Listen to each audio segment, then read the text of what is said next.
तो हम लोग लास्ट वीडियो में बेटा रिप्रेजेंटेशन ऑफ फंक्शन पढ़ रहे थे। तो मैंने दो मेथड बताए थे रिप्रेजेंटेशन के, रोस्टर मेथड और सेट बिल्डर मेथड।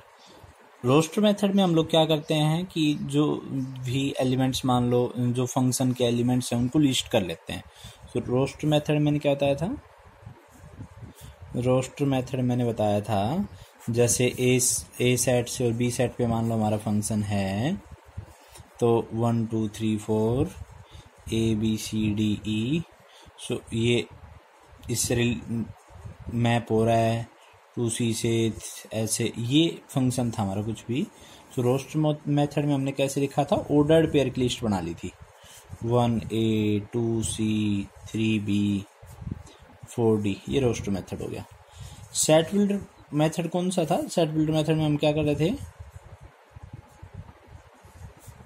सो ये जो रिप्रेजेंटेशन का मेथड था इसमें हम लोग ऐसे लिख रहे थे F। हम बता रहे थे कि कौन से एलिमेंट्स रिलेटेड होंगे x y such that x belongs to set A, y belongs to set B, और यहाँ पे एक रूल जो x और y को कनेक्ट कर रहा है, जो x और y को जोड़ रहा है, वो रूल हम लोग यहाँ पे लिख देते थे। तो ये इस तरीके से लिखना सेट बिल्डर मेथड। जो नेक्स्ट मेथड हमारा वो है representation of function by formula.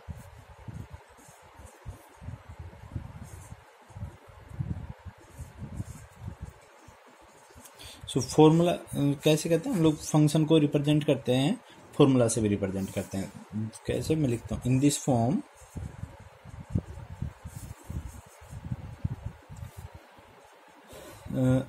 Form a formula, और जनरली अलजेब्रिक इक्वेशंस होगी, जैसे ए फॉर्मूला कैन बी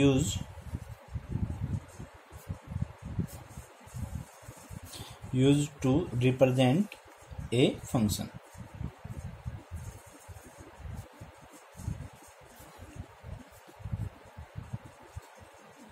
सो हम लोग फंक्शन को रिप्रेजेंट करने के लिए एक फॉर्मूला यूज करते हैं हम लोग। सो फॉर्मूला का यूज करते हैं, फॉर एग्जांपल जैसे मैंने लिखा y = 3x + 4। सो ये हमारा एक फंक्शन को रिप्रेजेंट कर रहे हैं हम लोग। या फिर बोल दूं fx = 4x² - 3x - 5। तो ये भी एक फंक्शन को रिप्रेजेंट कर रहे हैं। y = लिख लो या fx लिख लो, एक ही बात है। और इधर हम लोग एक फॉर्मूला बोल दिया, या मतलब हम लोग इधर कुछ टर्म्स लिखते हैं, ठीक है। सो हम इस तरीके से भी फंक्शन को रिप्रेजेंट करते हैं, और ज़्यादातर हम लोग इस वे में ज़्यादा फंक्शन को रिप्रेजेंट करेंगे आगे। बहुत सारे फंक्शंस हो सकते हैं, जैसे fx एक दूसरा फंक्शन ले रहे हैं हम लोग, x² - x - 4, तो ये भी हमारा एक फंक्शन हो गया। तो ऐसे बहुत सारे फंक्शंस हम लोग लिख सकते हैं। तो फॉर्मूला से भी हम लोग फंक्शन को रिप्रेजेंट करते हैं। एक और जो एक खास मेथड है वो है bye graph.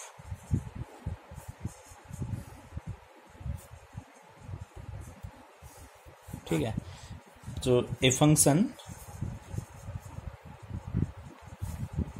can be represented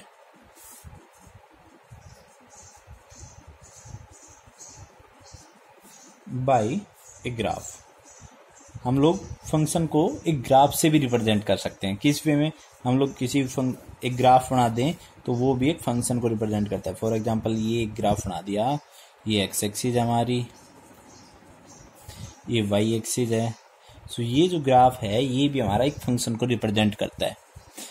तो यहाँ पर ये रफ स्केच है, अगर आपको एक पर्टिकुलर ग्राफ दिया जाए तो वो एक फंक्शन को रिप्रेजेंट करता है। फॉर एग्जांपल जैसे यहाँ पर आपको एक लाइन दे दी जाए, ठीक है, तो ये भी एक फंक्शन का ही ग्राफ होता है। ठीक है, ये x एक्सिस, ये y एक्सिस। अब इसमें एक खास बात है, हर ग्राफ एक फंक्शन को रिप्रेजेंट नहीं करता है।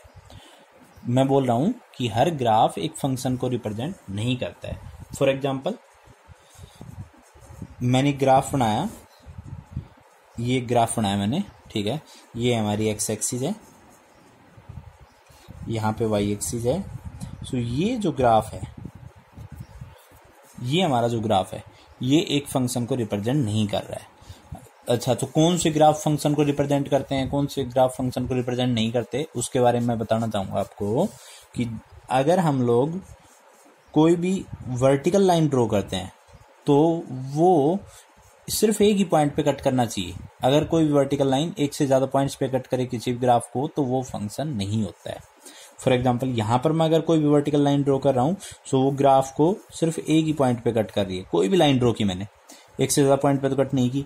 और यहाँ पर अगर मान लो मैं कोई भी लाइन ड्रॉ करता हूँ, ठीक है, सपोज करो ये लाइन ड्रॉ की, तो इस वर्टिकल लाइन ने 2 पॉइंट्स पे कट कर दिया, तो ये एक फंक्शन का ग्राफ नहीं है, ये फंक्शन का ग्राफ नहीं है। फॉर एग्जाम्पल एक एग्जाम्पल और लेता हूँ यहाँ पे, ये ऐसे इस तरीके से कुछ मैंने बना दिया, इस तरीके से मैंने कुछ बना दिया यहाँ पे, ठीक है। अब बात ये है, मैं थोड़ा सा क्लियर करता हूँ इसको, ये थोड़ा सा ढंग से नहीं बना। मैंने सपोज करो एक सीधी लाइन गई और फिर यहाँ तक मैं ऐसी लाइन को दोबारा ले आया। अब देखते हैं क्या ये किसी फंक्शन का ग्राफ है। तो हम लोगों ने क्या बोला कि कोई भी वर्टिकल लाइन एक से ज़्यादा बार कट नहीं करना चाहिए। सो यहाँ पर तो एक लाइन वर्टिकल लाइन एग्जिस्ट कर रही है जो इसको एक से ज़्यादा पॉइंट्स पे कट कर रही है ग्राफ को। सो यहाँ भी कट कर दिया, यहाँ भी कट कर दिया, ठीक है। तो ये फंक्शन नहीं है, नॉट ए फंक्शन, ठीक है। ऐसा नहीं कि सर यहाँ पे एक वर्टिकल लाइन ड्रॉ की, ये तो एक बार ही कट कर रही है, ठीक है। तो डेफिनेशन क्या है, कोई भी लाइन ग्राफ को एक से ज्यादा पॉइंट पे, वर्टिकल लाइन एक से ज्यादा पॉइंट्स पे कट नहीं करनी चाहिए। अगर कोई भी वर्टिकल लाइन एक से ज्यादा पॉइंट्स पे कट करती है तो वो फंक्शन नहीं होगा, ठीक है। आगे बढ़ते हैं हम लोग।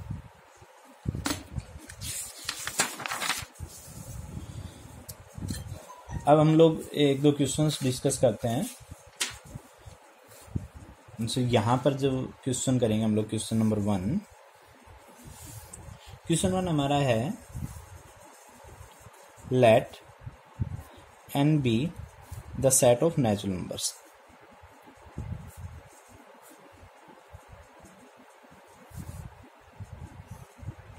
let n be the set of natural numbers and the relation R be defined on n such that R is equal to xy such that y is equal to 2x and x, y belongs to natural number, ठीक है। तो हम लोगों को ये हमारा function define किया हुआ है, ये हमारा फंक्शन है, ठीक है। फाइंड क्या करना है, तो हमें फाइंड आउट करना है डोमेन, कोडोमेन और रेंज, ठीक है। और आपको बताना है कि सो यहाँ पे ये रिलेशन डिफाइन किया हुआ है और आपको बताना है इज दिस रिलेशन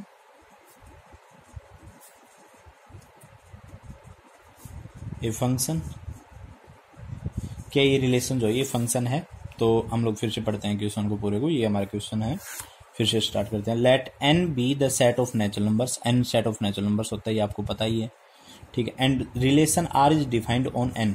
सो जो एक रिलेशन डिफाइन कर रखा है r, जो नेचुरल नंबर से नेचुरल नंबर्स पे, नेचुरल नंबर से नेचुरल नंबर्स पर है।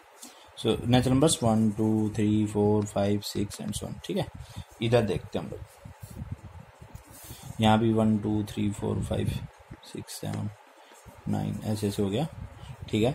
सो क्या है, कहता है x रिलेट होगा y से, कब, जब y जो है वो दुगना हो x से। सो 1 जो है, 1 किससे रिलेट होगा, देखो अगर मैं कहूँ 1 किससे रिलेट होगा, 1 किस y से रिलेट होगा।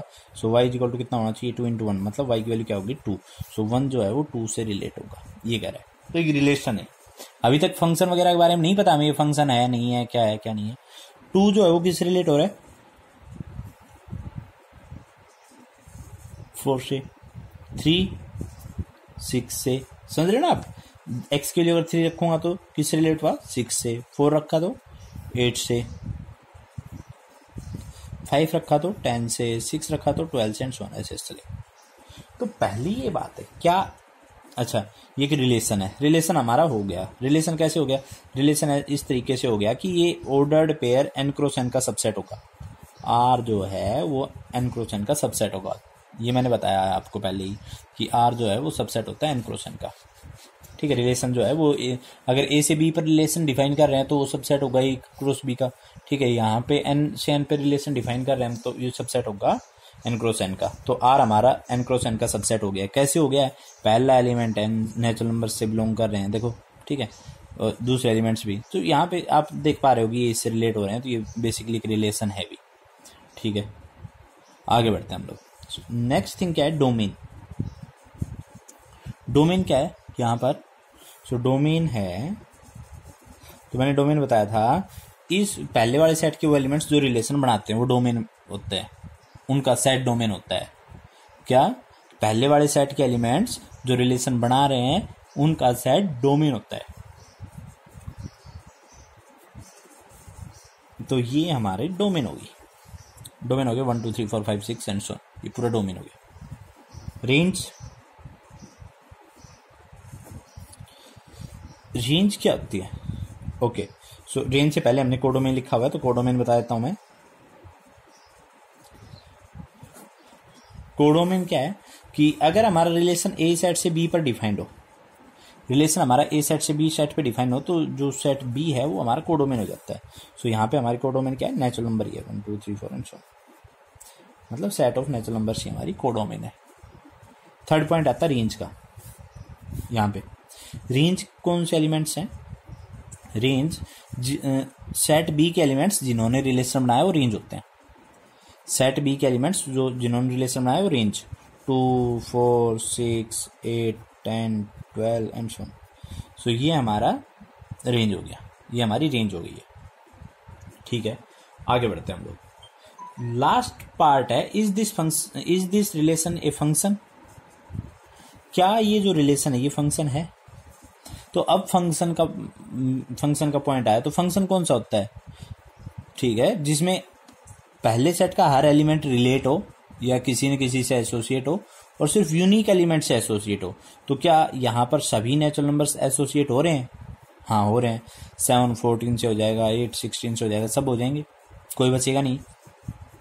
अगर मैं कहूँ यहाँ पे 100 किससे एसोसिएट होगा, तो 200 से होगा। 1000 2000 से एसोसिएट होगा, ठीक है, तो सब एसोसिएट होंगे इधर, ठीक है। दूसरी बात, कोई ऐसा तो नहीं जो दो एलिमेंट से एसोसिएट हो, तो ऐसा भी नहीं है, कोई भी एलिमेंट 2 एलिमेंट से भी एसोसिएट नहीं है। तो ये हमारा फंक्शन है, yes this relation is a function, yes this relation is a function. तो यहाँ पे हमने कर लिया है, क्वेश्चन हो गया हमारा। नेक्स्ट क्वेश्चन करते हैं हम लोग, ठीक है। क्वेश्चन नंबर, अच्छा ओके, तो ये एक्सरसाइज का क्वेश्चन नंबर 1 करवाया मैंने। क्वेश्चन नंबर 2 जो है वो लास्ट वीडियो में हम डिस्कस कर चुके थे। क्वेश्चन नंबर 3 आता है यहाँ पर।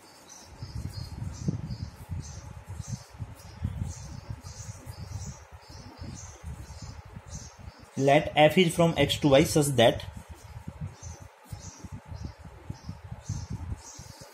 x is equal to 1 3 5 7, y is equal to 0 1 2 3 4 5 6 7 8 9 10 11 12 13। y थोड़ा बड़ा सेट हो गया, कोई बात नहीं है, ठीक है। यहाँ पे कह रहा है find elements of f if, find